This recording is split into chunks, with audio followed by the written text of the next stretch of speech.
Okay, my name is Maestro Jaime Paterno de Laza. Ito ang aking motor na Yamaha 125 na YTX. Ang pinakamaganda dito, if you want to build na custom build na mga alam mo na uusong classic retro build niya, pwede mo siyang gawing Himalayan na mataas, yung para siyang or pwede siyang cafe racer na parang. Ang maganda dito, para sa mga marunong na mag-manual, ang shifter neto reverse. So, ang down neto, pa-forward. Ang abante mo, up to the back. So, pinipress mo siya by the heel. Ang maganda dito, pag kailangan mo mag-engine brake, mabilis mo siyang i-downshift. So, mabilis kang mag-brake. Kailangan mo. Ang maganda dito rin, gas saver siya. So, mas matipid ka sa gas mo every time you travel.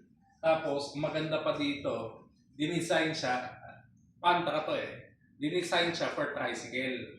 So, kahit mabigat ang load mo, kaya-kaya. Mabagal ang acceleration. So, kung may mga taong kasama, may mga lagay ka dito, may full build ka, kasi ako dinala ko na to sa bundok. Napaka-durable siya pag akyatan.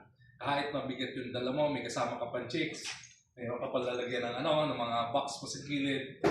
Napaka-reliable niya. Tapos, sa sobrang ganda ng itsura niya, pwede mo siyang gawin kung ano-ano, kung gusto mo. Ito maganda pag bumili ka ng Pantra. Pag bumili ka ng Pantra, marami kang pwedeng gawin. Yung parang limitless yung imagination na pwedeng maging itsura niya. And napakamura lang nito. Ang bando nito nasa 60K lang. Ito nakuha ko by 34. Siguro lahat 45. Okay na siya. Ayun, so, ayun lang. Yamaha YTX, pinaka the best. Gusto mo makatipid, kargahan, kung anong gusto mo, custom build. Ito pinakamagandang base bike na pwede mong gawin. Salamat.